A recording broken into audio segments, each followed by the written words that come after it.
नमस्कार साथियों, स्वागत है आपका हमारे YouTube चैनल में।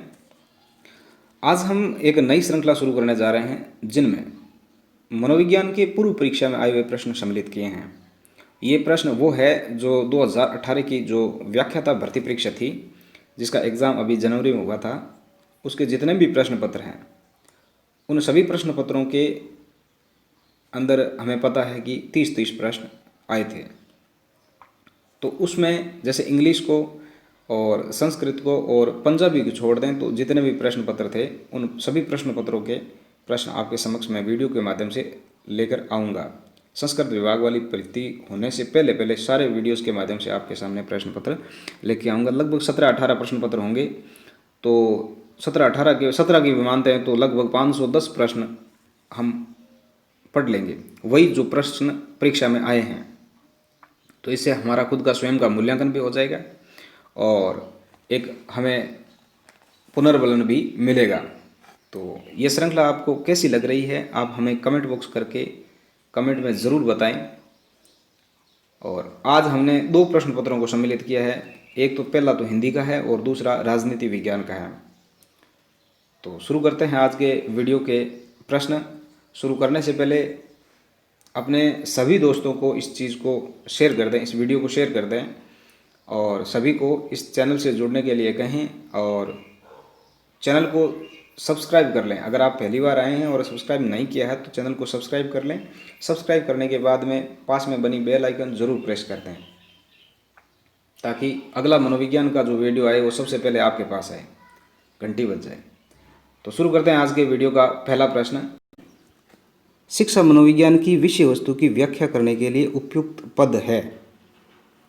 शिक्षा मनोविज्ञान की विषय वस्तु की व्याख्या करने के लिए उपयुक्त पद कौन सा है? तो इस प्रश्न का सही उत्तर होगा विकल्प नंबर 4, विकासशीलता।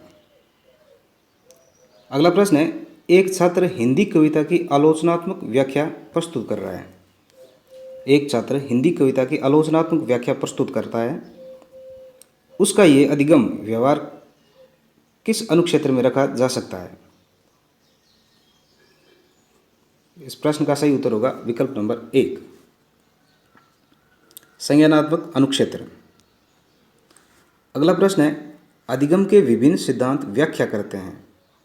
अधिगम के विभिन्न सिद्धांत व्याख्या करते हैं।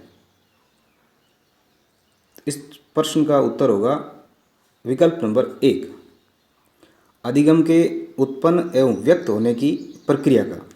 अधिगम के उत्पन्न एवं व्यक्त होने की प्रक्रिया का।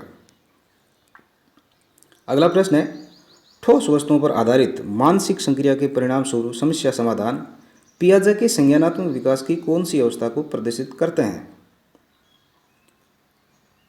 इस प्रश्न का सही उत्तर होगा विकल्प नंबर 3, मूर्त संक्रियात्मक अवस्था। मूर्त संक्रियात्मक अवस्था जो 7 से 11 वर्ष की अवस्था मानी जाती है। 7 से 11 वर्ष की अवस्था मानी जाती है। और संवेदीपेशीय अवस्था होती है जो जन्म से 2 वर्ष तक की मानी जाती है। जन्म से 2 वर्ष तक की मानी जाती है। और पूर्व संक्रियात्मक अवस्था या प्राक संक्रियात्मक अवस्था वो होती है 2 से 7 वर्ष की अवस्था। 2 से 7 वर्ष की अवस्था होती है। और औपचारिक संक्रियात्मक अवस्था होती है 11 से 18 वर्ष की अवस्था। तो ये पियाजे की चारों अवस्थाओं के बारे में हमने जाना है। तो इस प्रश्न का सही उत्तर होगा पियाजे की जो तीसरी अवस्था होती है 7 से 11 वर्ष की अवस्था, ये है वो इस प्रश्न का सही उत्तर होगा, मूर्त संक्रियात्मक अवस्था। अगला प्रश्न है, निम्नलिखित में से कौन राष्ट्रीय पाठ्यचर्या रूपरेखा 2005 के मार्गदर्शक सिद्धांतों का हिस्सा नहीं है? राष्ट्रीय पाठ्यचर्या रूपरेखा जो 2005 है उसके मार्गदर्शक सिद्धांतों का हिस्सा नहीं है, तो वो हमें बताना है। इस प्रश्न का सही उत्तर होगा विकल्प नंबर 3, ये है वो इस प्रश्न रूपरेखा का हिस्सा नहीं है। बाकी ज्ञान को स्कूल के बाहर के जीवन से जोड़ना बिल्कुल सही है। उसके बाद में पढ़ाई रटंत प्रणाली से मुक्त हो यह सुनिश्चित करना, यानी जो राष्ट्रीय पाठ्यचर्या रूपरेखा 2005 थी इसमें एक बात ये कही गई थी कि पढ़ाई को रटंत प्रणाली से मुक्त किया जाए और बच्चे के जो बैग का भार है उसको भी कम किया जाए। तो ये इसके बारे में इस रूपरेखा राष्ट्रीय पाठ्यचर्या रूपरेखा 2005 में वो उल्लेख किया गया है। इसके अलावा परीक्षा को अपेक्षाकृत अधिक लचीला बनाना चाहिए और कक्षा की गतिविधियों से जोड़ना चाहिए।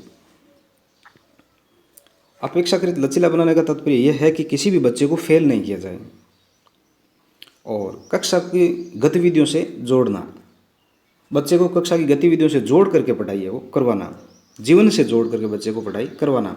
तो इस प्रश्न का सही उत्तर होगा विकल्प नंबर 3। स्कूली शिक्षा में नव उदारवाद की अवधारणा को विकसित करना, ये इस प्रश्न का सही उत्तर होगा। अगला प्रश्न है, समानता, गुणवत्ता व परिणाम को भारतीय शिक्षा का दुराग्रही त्रिकोण किसने कहा है? समानता, गुणवत्ता व परिणाम का भारतीय शिक्षा का दुराग्रही त्रिकोण किसने कहा? तो इस प्रश्न का सही उत्तर होगा प्रोफेसर यशपाल। प्रोफेसर यशपाल। ये प्रश्न अपने हिंदी सब्जेक्ट जो था उनके प्रश्न हैं, तो देख ले कैसे प्रश्न है वो आते हैं एग्जाम के अंदर। सीखने के लिए सीखना, जो सीखा है उसे छोड़ने की और दोबारा सीखने की तत्परता, नई परिस्थितियों के प्रति लचीले व रचनात्मक तरीके से प्रतिक्रिया व्यक्त करने की महत्वपूर्ण प्रक्रिया पर जोर डालने की आवश्यकता है। यह महत्वपूर्ण उद्देश्य था। यानी ये परिभाषा या ये विचार किस शिक्षा नीति का माना जाता है? तो इस प्रश्न का सही उत्तर होगा विकल्प नंबर 3, राष्ट्रीय पाठ्यचर्या रूपरेखा 2005 की यह बात मानी गई है। अगला प्रश्न है, युग्मों को सुमेलित करना है। एक तरफ तो अधिगम के सिद्धांत दिए गए हैं और दूसरे जो जिन्होंने जो सिद्धांत दिए हैं उन सिद्धांतों के समर्थक है वो दिए गए हैं। तो इन युग्मों को, विकल्पों को हमें मिलान करना है, कौन सा विकल्प है वो सही है। तो इस प्रश्न का सही उत्तर होगा विकल्प नंबर 2। इसमें उद्दीपक अनुक्रिया संबंधों की संरचना थॉर्नडाइक ने की थी। उद्दीपक अनुक्रिया संबंधों की संरचना थॉर्नडाइक ने की थी। संकेत अधिगम सिद्धांत जो है ये टोलमैन ने दिया था। ये किसने दिया था? टोलमैन ने दिया था। संकेत अधिगम सिद्धांत टोलमैन ने दिया था। क्षेत्र अधिगम सिद्धांत की अगर बात करें तो ये कुर्ट लेविन ने दिया था और अंतर्दृष्टि अधिगम की बात करें तो ये कोहलर ने दिया था।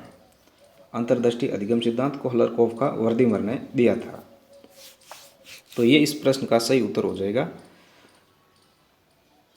अगला प्रश्न है, संज्ञान का अर्थ है। संज्ञान का अर्थ है, ये बना किससे? सम धन ज्ञान। संज्ञान, तो संज्ञान का क्या अर्थ है? सोचे अपना विकल्प। तो इस प्रश्न का सही उत्तर होगा विकल्प नंबर 1, कर्म अर्थात कार्य। कार्य व भाषा के माध्यम से स्वयं अर्थात खुद को और दुनिया को समझना। यानी अपना जो हम खुद क्या कार्य कर रहे हैं, अपने खुद के कर्म तथा अपनी भाषा के माध्यम से एक तो खुद को जानना और उस खुद को जानने के बाद में दुनिया को समझना, तो ये होता है संज्ञान। कर्म, कार्य व भाषा के माध्यम से स्वयं को जानना और दुनिया को समझना, तो ये होता है संज्ञान का अर्थ मनोविज्ञान की परिभाषा में।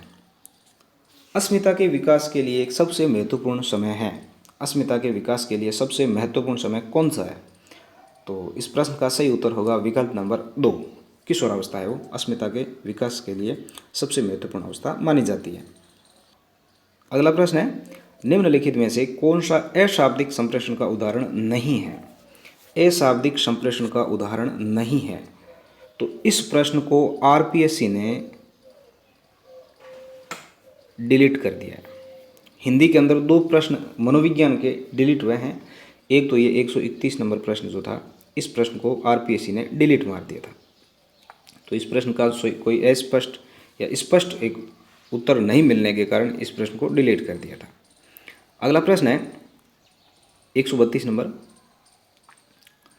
निम्नलिखित में से कौन संप्रेषण प्रक्रिया का तत्व नहीं है? संप्रेषण प्रक्रिया का तत्व नहीं है। तो इस प्रश्न का सही उत्तर होगा विकल्प नंबर 3, गंतव्य। गंतव्य कोई संप्रेषण प्रक्रिया का तत्व नहीं है, जबकि संप्रेषक जो समाचार भेजता है वो संप्रेषक होता है और संदेश जिसके माध्यम से या जो भेजा जाता है वो संदेश होता है। संदर्भ, किसी को संदर्भ दे करके संदेश लिखा जाता है वो संदर्भ होता है।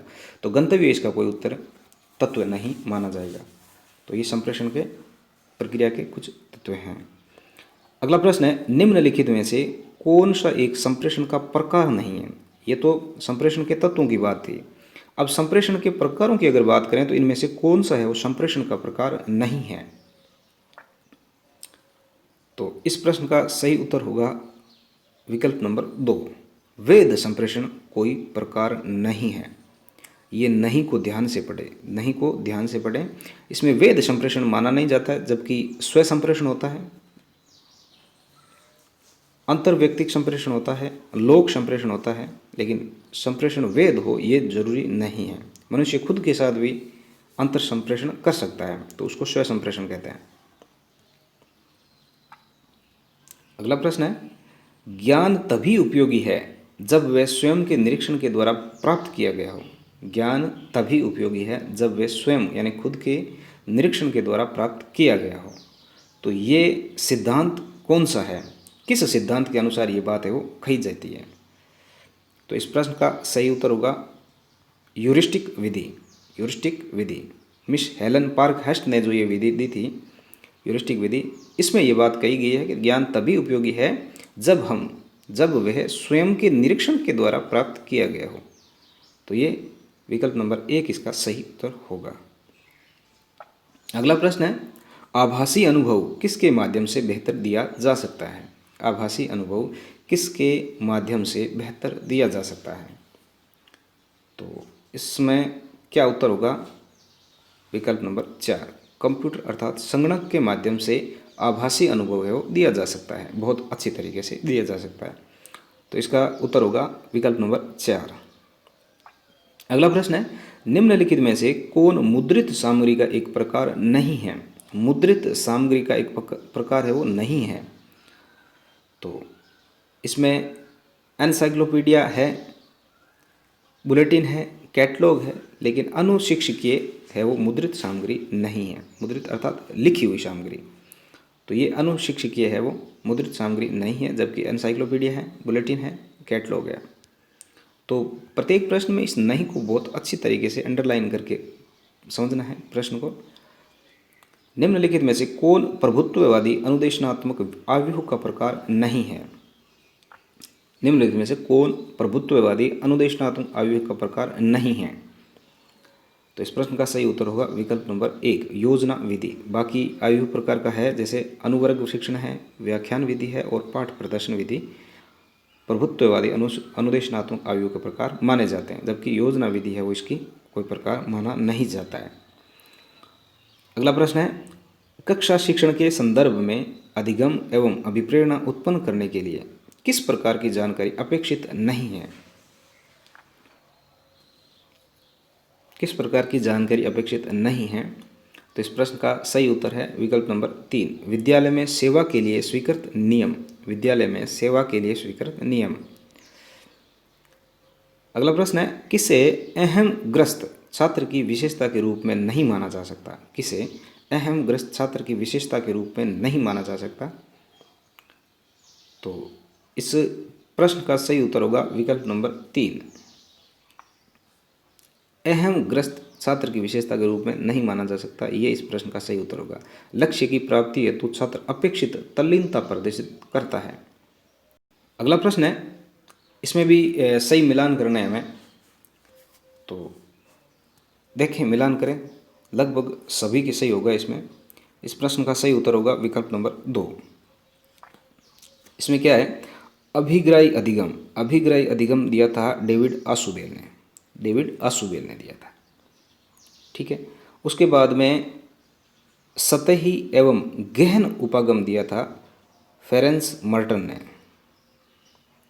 देन उसके बाद में स्वनियमित अधिगम दिया था बेरी जिमरमैन ने। और विकासवादी सिद्धांत पर आधारित जो अधिगम दिया था वो दिया था जीन पियाजे ने। किसने दिया था? जीन पियाजे ने दिया था। तो अभिग्राही अधिगम सिद्धांत किसने दिया था? डेविड आसुबेल ने दिया था।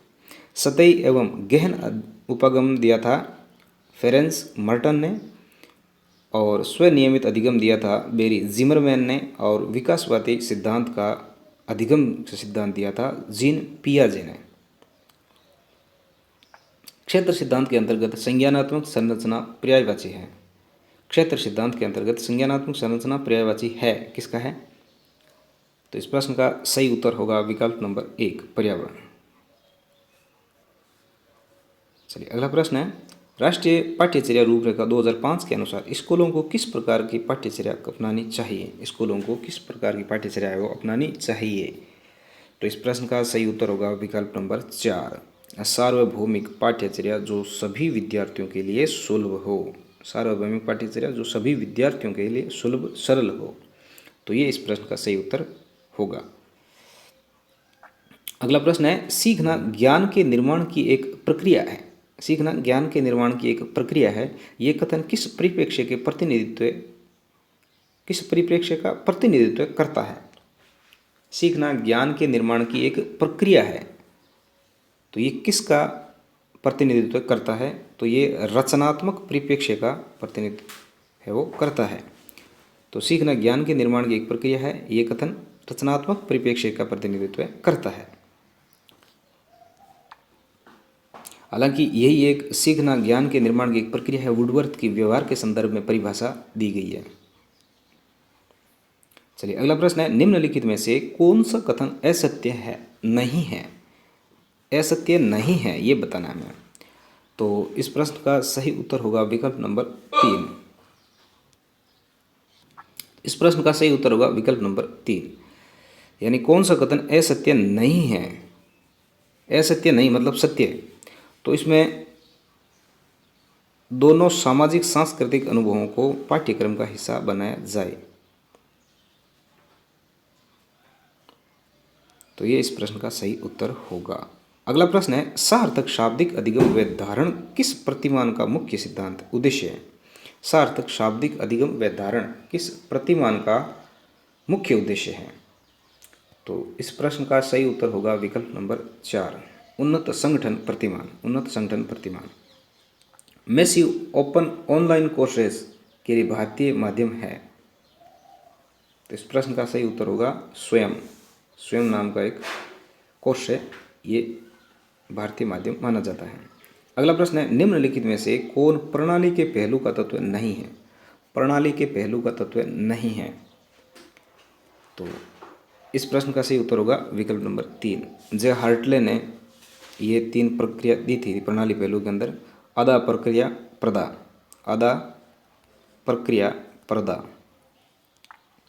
ठीक है, आदा प्रक्रिया प्रदा, प्रतिपुष्टि जिसे कह सकते हैं।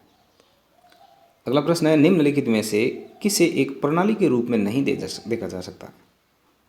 किसे एक प्रणाली के रूप में नहीं देखा जा सकता? तो इस प्रश्न को भी आरपीसी ने डिलीट कर दिया था, ये डिलीटेड प्रश्न माना जाता है। ठीक है, अगला प्रश्न है, क्या हो गया?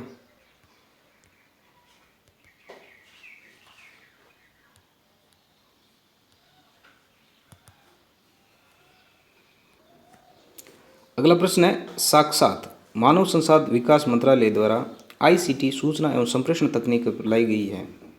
तो ये एक साक्षात क्या है? एमएचआरडी मंत्रालय द्वारा सूचना एवं संप्रेषण तकनीक लाई गई एक योजना है। तो ये एक वन स्टॉप पोर्टल माना जाता है। क्या है?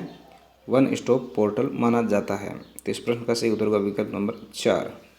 अगला प्रश्न है, सूचना एवं संप्रेषण तकनीकी द्वारा शिक्षक एक राष्ट्रीय अभियान के संदर्भ में कौन सा कथन असत्य नहीं है? असत्य नहीं है अर्थात सत्य है।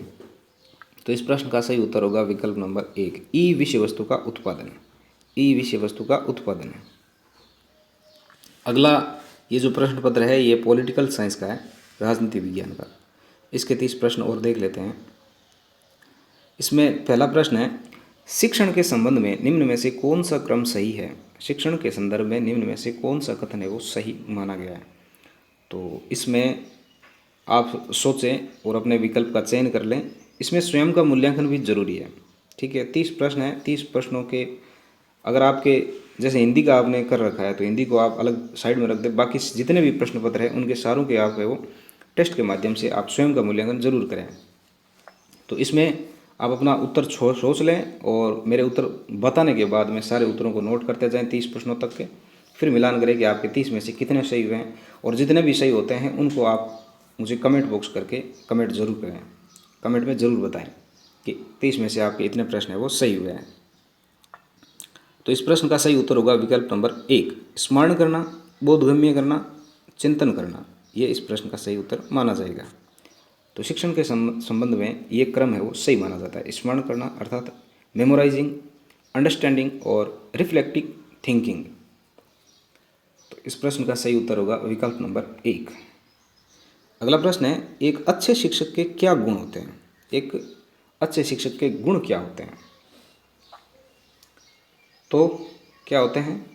विकल्प नंबर 4, योग्यता, शिक्षण कुशलता एवं उपलब्धियां।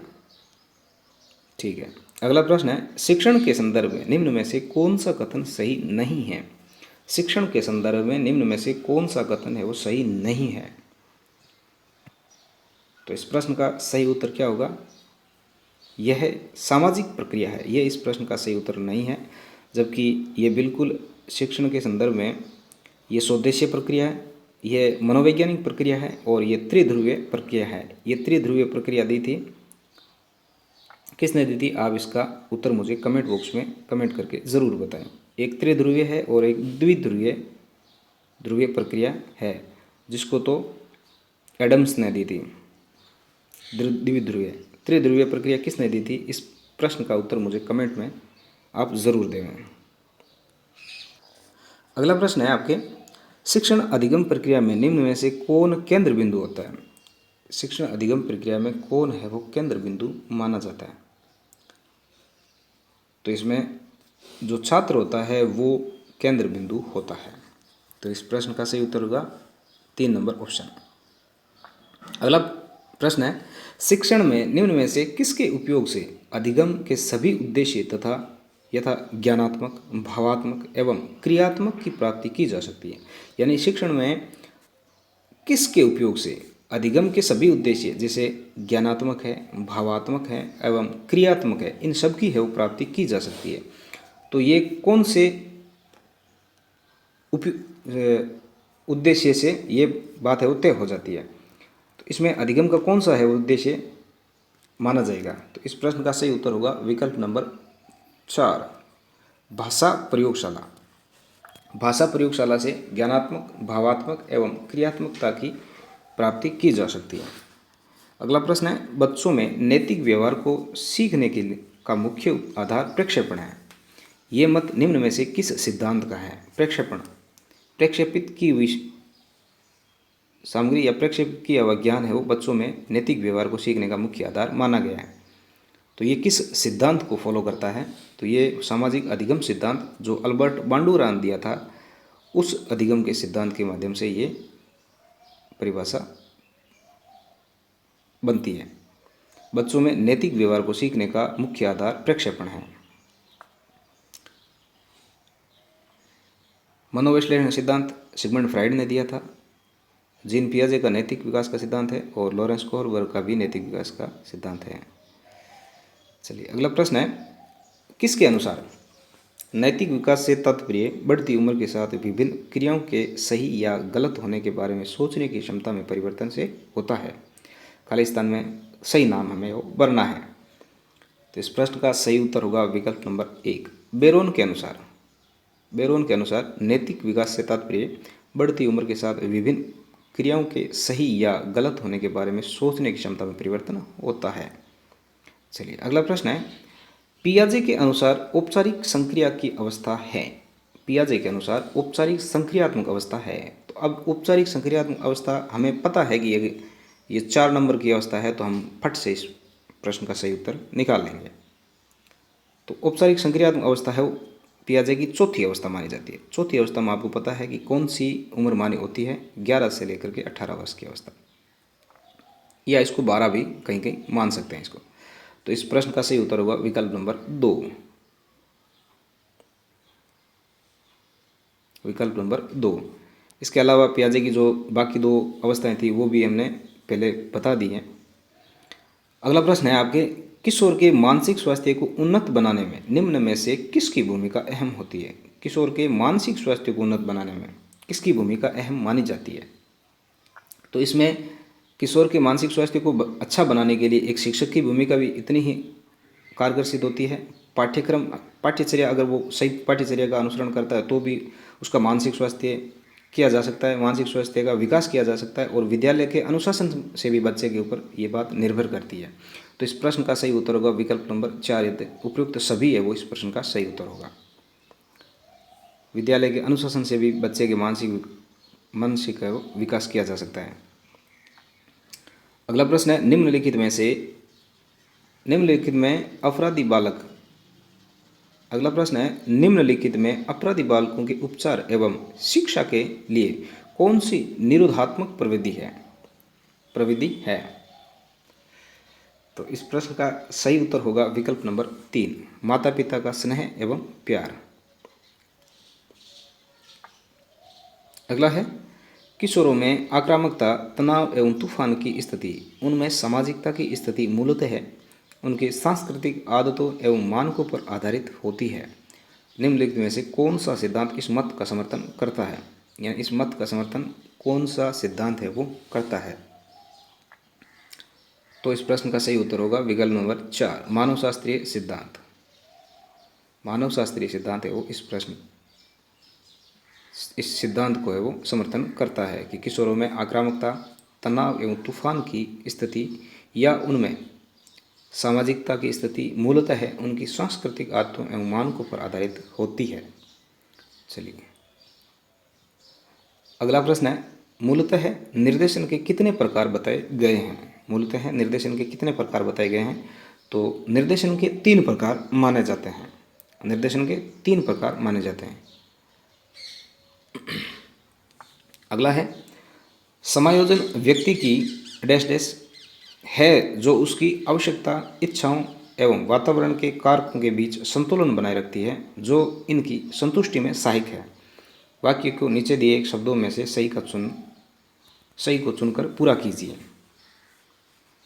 तो इस प्रश्न का सही उत्तर होगा विकल्प नंबर 4। इस प्रश्न का सही उत्तर होगा विकल्प नंबर 1, योग्यता।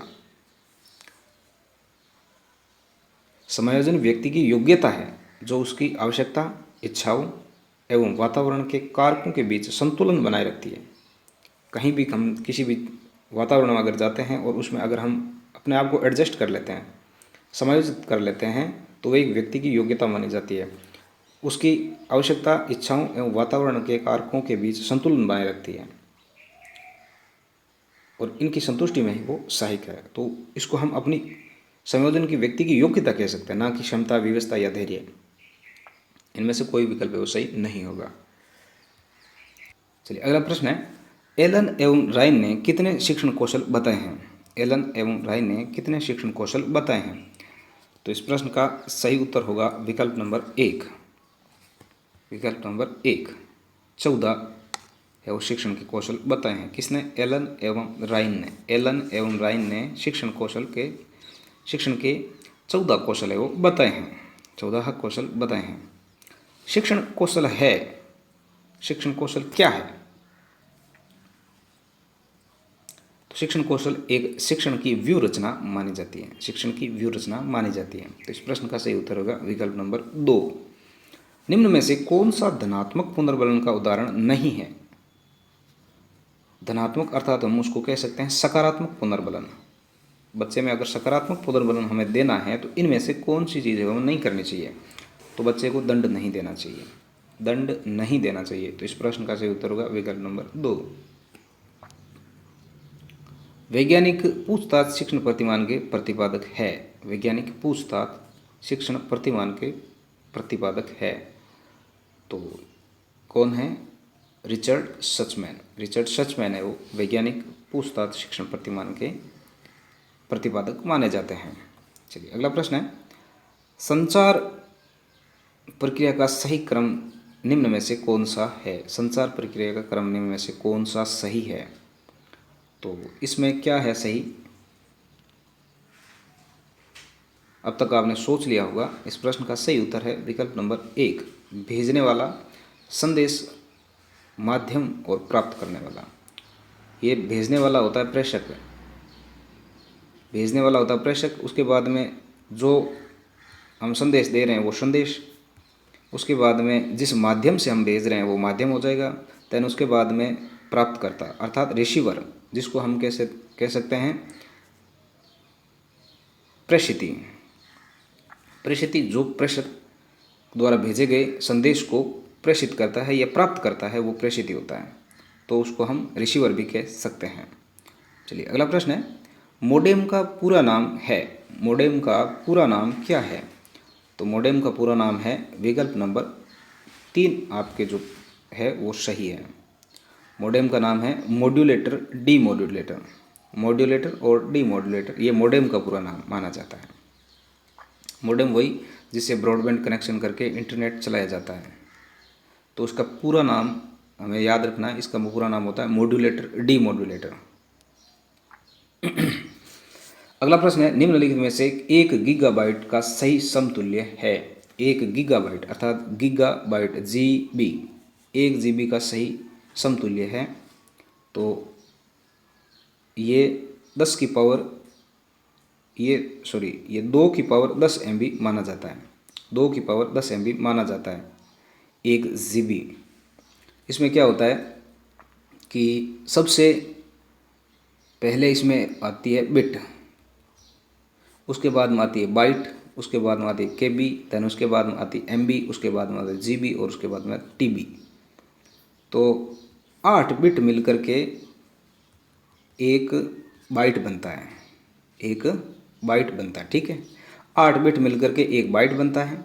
1024 बाइट मिलकर के एक KB बनता है। ध्यान रहे इस चीज़ का, ध्यान रहे, सुनते रहें।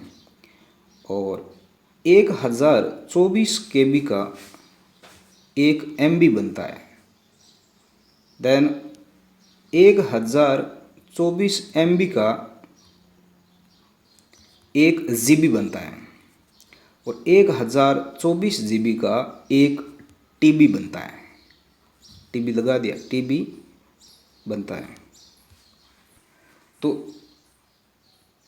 हो गया। उसके बाद में मतलब 1024 GB का क्या बनेगा, एक TB बन जाएगा, TB होगी, ठीक है। अब इसमें 2 प्रश्न बहुत अच्छी तरीके से ऐसे बनते हैं जो परीक्षा की दृष्टि से मुझे लगता है महत्वपूर्ण है। इसमें अगर ये पूछ ले आपको कि कंप्यूटर की सबसे छोटी इकाई कौन सी है, तो वो होगी आपके बिट, ये बिट होगी। और अगर ये पूछ ले कि कंप्यूटर की भंडारण की दृष्टि से सबसे छोटी इकाई कौन सी होगी, तो वो होगी बाइट, वो बाइट होगी, क्योंकि बाइट है वो 8 बिट से मिलकर के बनती है। तो बिट है वो कंप्यूटर की सबसे छोटी इकाई मानी जाती है और बाइट है वो भंडारण की दृष्टि से कंप्यूटर की सबसे छोटी इकाई मानी जाती है। बिट में भंडारण कुछ नहीं होता है, बाइट में भंडारण कर सकते हैं, तो इसलिए भंडारण की दृष्टि से सबसे छोटी इकाई बाइट मानी जाती है और कंप्यूटर की सबसे छोटी इकाई बिट मानी जाती है। ये एक बहुत अच्छी तरीके से इस चीज़ को ध्यान रखना है हमें।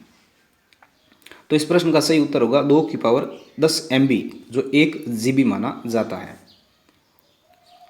ऐसे आगे आगे बढ़ाते जाएंगे। चलिए अगला है, जब विद्युत प्रवाह कट जाता है तब डाटा एवं प्रोग्राम खो जाते हैं। प्रोग्राम किस में खो जाते हैं? तो ये रैम में खो जाते हैं। रैम RAM फुल फॉर्म है रैंडम एक्सेस मेमोरी। रोम रीड ओनली मेमोरी, ठीक है। हार्ड डिस्क जिसके अंदर डाटा स्टोरेज किए जाते हैं।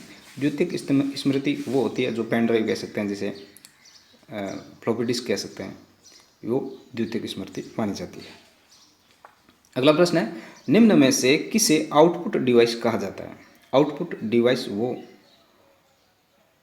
होता है जिसमें जो CPU होता है, CPU के बाहर कोई चीज़ है वो पिनअप की जाती है उसको। तो आउटपुट डिवाइस कौन सा है? हालांकि पेन ड्राइव भी आउटपुट की श्रेणी में आता है, लेकिन इसमें आउटपुट डिवाइस है वो मॉनिटर माना जाएगा। इस प्रश्न का सही उत्तर होगा विकल्प नंबर 2 मॉनिटर है वो आउटपुट डिवाइस के अंतर्गत आता है। CPU खुद तो हार्डवेयर हो ही गया, जॉयस्टिक तो ये गेम खेलने का एक कह सकते हैं उसको हथियार टाइप है। कंप्यूटर सहायता अनुदेशन में कंप्यूटर का उपयोग किस संदर्भ में किया जाता है? तो इस प्रश्न का सही उत्तर होगा विकल्प नंबर 4। अनुदेशन सामग्री के कार्यक्रम को चलाने के लिए मशीन की तरह उपयोग किया जाता है। चलिए अगला प्रश्न है, रचनात्मक अधिगम में शिक्षक की भूमिका किस रूप में होती है? रचनात्मक अधिगम, रचनात्मक अधिगम में जो टीचर होता है वो किस रूप में बच्चे के साथ में कार्य करता है? तो एक फैसिलेटर के रूप में कार्य करता है, सुगमकर्ता हम कह सकते हैं जिसको। तो इस प्रश्न का सही उत्तर होगा विकल्प नंबर 2। अगला प्रश्न है, निम्न में से कौन सी प्रक्रिया दर्शाती है कि कक्षा में रचनात्मक अधिगम की परिस्थितियां बनी हैं? कौन सी प्रक्रिया दर्शाती है कि कक्षा में रचनात्मक अधिगम की परिस्थितियां बनी हैं? तो इस प्रश्न का सही उत्तर होगा विकल्प नंबर 4, निर्वचन सृजन, बहुविध व्याख्या, बहुविध अभिव्यक्तियां। अगला प्रश्न है, विद्यालय संगठन के बारे में कौन सा कथन सही नहीं है? कौन सा कथन सही नहीं है विद्यालय संगठन के बारे में? तो इस प्रश्न का सही उत्तर होगा विकल्प नंबर 2, विद्यालय संगठन का रूप परिस्थितियों एवं आवश्यकताओं के साथ नहीं बदलता, बिल्कुल बदलता है। तो ये इस प्रश्न का सही उत्तर नहीं होगा। इसके अलावा जैसे विद्यालय संगठन एक सक्रिय और विकासशील इकाई है। विद्यालय संगठन विभिन्न व्यक्तियों का समूह होता है जो छोटा और बड़ा हो सकता है। विद्यालय संगठन एक साधन है जो सामान्य निर्धारित उद्देश्यों को प्राप्त करने में सहायता प्रदान करता है।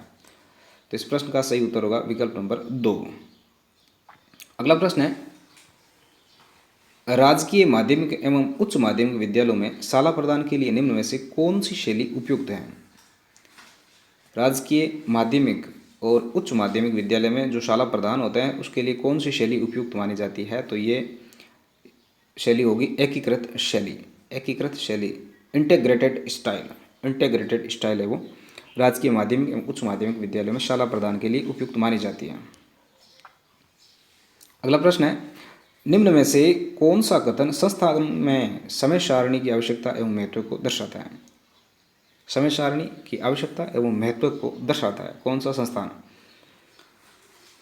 तो इस प्रश्न का सही उत्तर होगा विकल्प नंबर 4, ये सभी माने जाते हैं। जैसे ये संस्थान के सुचारू एवं क्रमानुसार तरीके से चलने की को सुनिश्चित करता है। ये संस्थान में अनुशासन बनाए रखने में सहायक है। ये स्टाफ एवं विद्यार्थियों में समग्र समय निष्ठता को बढ़ावा देता है। ये स्टाफ एवं विद्यार्थियों में समय निष्ठता को बढ़ावा देता है। अगला प्रश्न है, निम्न में से इमोशनल इंटेलिजेंस पुस्तक के लेखक है? इमोशनल इंटेलिजेंस पुस्तक के लेखक कौन है? तो ये हमारे हैं डेनियल गोलमैन, जिसने संवेगात्मक बुद्धि का सिद्धांत दिया था। तो ये इमोशनल इंटेलिजेंस पुस्तक के लेखक माने जाते हैं डेनियल गोलमैन। और इसमें अगला और अंतिम प्रश्न है मनोविज्ञान का, भारत में इंटरनेट सर्विस प्रोवाइडर के रूप में किसे नियुक्त किया गया है? भारत में इंटरनेट सर्विस प्रोवाइडर के रूप में किसे नियुक्त किया गया है? तो इस प्रश्न का सही उत्तर होगा विकल्प नंबर 1, विदेशी सेवा निगम लिमिटेड को भारत में इंटरनेट सर्विस प्रोवाइडर के रूप में नियुक्त किया गया है। विदेशी सेवा निगम लिमिटेड। चलिए आज के वीडियो में हमने 2 प्रश्न पत्रों के कुल 60 प्रश्नों को हल किया है, आपके सामने प्रस्तुत किया है। इन प्रश्नों में अगर कहीं उच्चारण में या बोलने में कोई त्रुटि रह गई हो तो क्षमा प्रार्थी हैं। और इस वीडियो को आप ज़्यादा से ज़्यादा शेयर करें, लाइक करें और कमेंट करें दबा करके। अपने सभी मित्रों को इस चैनल से जोड़ें और बाकी आने वाले वीडियो को प्राप्त करने के लिए सब्सक्राइब करने के बाद में पास में बनी बेल आइकन ज़रूर प्रेस करते हैं। ठीक है, तो मिलते हैं अगले वीडियो में। इस वीडियो को ज़्यादा से ज़्यादा शेयर करें और ज़्यादा से ज़्यादा लाइक करें। मिलते हैं अगले वीडियो में, तब तक के लिए नमस्कार, जय हिंद।